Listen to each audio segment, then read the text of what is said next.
तो क्या जो बांसुरी नहीं बजाया वो राजनीति से सक्रिय नहीं है, वो राजनीति का प्रणेता नहीं बन सकता है, वो अपने पार्टी का रक्षक और इसके साथ साथ पार्टी का बड़ा नेता, पार्टी का बड़ा नेतृत्वकर्ता नहीं बन सकता है? ये तो चुनौती ही मानी जा सकती है।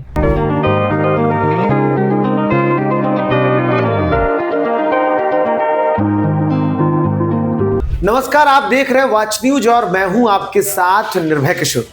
बिहार की सियासत में चुनाव से पहले पारिवारिक लड़ाई दिखने लगी है। वो कहीं और नहीं बल्कि वो महुआ की सीट पर। दरअसल आरजेडी परिवार अब दो खेमे में दिख रहा है। और आरजेडी परिवार नहीं कहें, माफ करिए, आरजेडी के सुप्रीमो लालू प्रसाद यादव के दो बेटे दो अलग अलग राह पर हैं।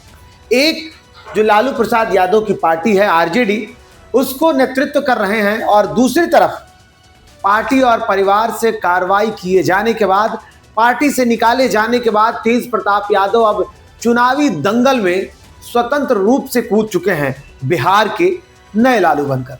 दरअसल तेज प्रताप यादव महुआ सीट पर चुनाव लड़ने की तैयारी कर रहे हैं। ये उनकी पुरानी सीट रही है, क्योंकि यहाँ से इससे पहले चुनाव लड़ चुके हैं। अब एक बार फिर से हसनपुर को छोड़कर तेज प्रताप यादव महुआ आने की तैयारी कर रहे हैं। महुआ आने के साथ साथ वो चुनावी रूप से एक्टिव हो गए हैं। वो चुनाव प्रचार शुरू कर दिए हैं, और साथ ही साथ अपने पार्टी और परिवार को भी वो कहीं ना कहीं चुनौती देते दिखे हैं। तेज प्रताप यादव ने पिछले दिनों महुआ में एक जनसभा की है, और इस जनसभा के दौरान उन्होंने कई ऐसी बातें कही है जो साफ तौर पर यह जाहिर करता है कि तेज प्रताप यादव अब बगावती हो चुके हैं। तेज प्रताप यादव अब अपने पार्टी और परिवार को खुला चैलेंज कर रहे हैं। खुला चैलेंज इस मायने में समझ लीजिए, दरअसल तेज प्रताप यादव ने महुआ में चुनावी सभा के दौरान ये कह दिया कि वो ही जीतेंगे यहाँ से, और बजाते उन्होंने लोगों से जिताने की अपील भी की है। और आरजेडी के जो वर्तमान विधायक महुआ से हैं, मुकेश रोशन, उनको उन्होंने बहुरूपिया तब करार दे दिया है। उन्होंने कहीं ना कहीं से कह सकते हैं कि आरजेडी जो उनकी पार्टी रही है, जो उनके पिता की पार्टी रही है, उसको तो चुनौती दे ही रहे हैं, क्योंकि वर्तमान प्रत्याशी जो आरजेडी का है, जो अब भी उसमें सक्रिय नेता है, जो अब भी विधायक है, उसको चुनौती देना मतलब पार्टी को चुनौती देना कहा जा सकता है। दूसरी तरफ तेज प्रताप यादव अब अपने अर्जुन, जिसको उन्होंने अर्जुन बनाया था, उसको वो भी चुनौती, यानी कि तेजस्वी यादव को तेज प्रताप यादव अर्जुन कहा करते थे और खुद को कृष्ण बता रहे थे। लेकिन अब भी वो चुनौती देते नजर आ रहे हैं। अब भी वो कह रहे हैं कि अगर सच मायने में तेज प्रताप यादव अर्जुन हैं, माफ कीजिए, तेज प्रताप यादव अगर कृष्ण हैं, अगर वो सच में इस राजनीति के भेद को, इस खेल को अगर वो खुद खिला रहे हैं, तो कृष्ण होंगे। और अगर कृष्ण हैं तो बांसुरी बजा कर दिखाएं। अब भला हमेशा कभी शिव की चर्चा, शिव की पूजा, कभी बांसुरी बजाने वाले, कभी गौ सेवा करने वाले, कभी रील्स और सोशल मीडिया पर अपनी अलग अलग एक्टिविटीज दिखाने वाले तेज प्रताप यादव अगर बांसुरी बजाने की बात कर रहे हैं, तो अब तक तेजस्वी यादव ने ऐसा कुछ भी नहीं किया है।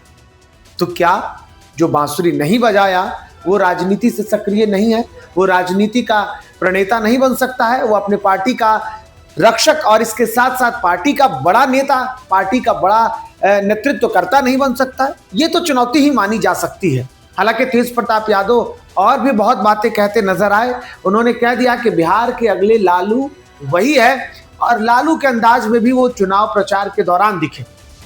तेज प्रताप यादव ने एक और जो बातें कही, और जो आप देख रहे हैं, दरअसल अब बात सियासी और पारिवारिक लड़ाई की भी हो रही है।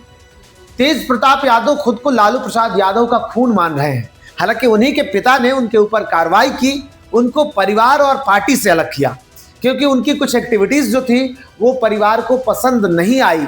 वो परिवार को पसंद के साथ साथ पार्टी को भी पसंद नहीं आई, और खुद पार्टी के जो राष्ट्रीय अध्यक्ष हैं, जो सर्वे सर्वा सुप्रीमो हैं, उन्होंने ही उन पर कार्रवाई की और उनको परिवार से अलग का रास्ता दिखा दिया, पार्टी से अलग का रास्ता दिखा दिया। पार्टी से 6 साल के लिए निकाले जाने के बाद भी तेज प्रताप यादव अब भी उम्मीद कर रहे हैं कि माँ का दिल पसीज जाएगा और पिता का प्यार जो है वो फिर वापस लौट आएगा। लेकिन वो ये जरूर कहे हैं कि महुआ की सीट अगर पिता उनके चाहें तो वो यहाँ से लड़ा सकते हैं, वो लड़ने को तैयार है। अगर नहीं लड़ने दिया गया तो वो निर्दलीय प्रत्याशी के तौर पर भी चुनाव लड़ेंगे। और हाल के दिनों में भी उन्होंने अपना एक पार्टी बना दिया है। पार्टी उसको राजनीतिक नहीं रूप कहेंगे, लेकिन उन्होंने टीम तेज प्रताप के नाम से एक सोशल मीडिया प्लेटफॉर्म तैयार किया है और उस पर वो चर्चा कर रहे हैं। और हाल में तो उन्होंने अपने छोटे भाई को भी निमंत्रण किया था कि अगर तेजस्वी भी चाहे तो टीम तेज प्रताप का हिस्सा हो सकते हैं। लेकिन अब ये लड़ाई खून पर बन चुकी है। दरअसल खून की बात हम इसलिए कर रहे हैं, इसको भी समझने वाली बात है। खून का मतलब ये हुआ कि एक तरफ राजद सुप्रीमो लालू प्रसाद यादव खुद हैं, पार्टी का नेतृत्व कर रहे हैं, और साथ ही साथ दूसरी तरफ उनके बेटे ही अब उनके रहते हुए जिसको वो खुद अलग कर चुके हैं, वो अब उनके खून पर दावेदारी कर रहा है। वो बिहार में नई राजनीति की शुरुआत करने की कोशिश कर रहा है और कह रहा है कि मुझे जिताने का मतलब लालू प्रसाद यादव को जिताना। अब सवाल जनता उधेड़ बुन में है कि आरजेडी को जिताए या टीम तेज प्रताप को जिताए, तेज प्रताप यादव जो खुद प्रत्याशी होंगे उसको जिताए। तो खून की इस लड़ाई में, खून की इस रार में किसकी जीत होती है, किसकी हार होती है, ये वक्त बताएगा। लेकिन फिलहाल इस रिपोर्ट में इतना ही। नमस्कार।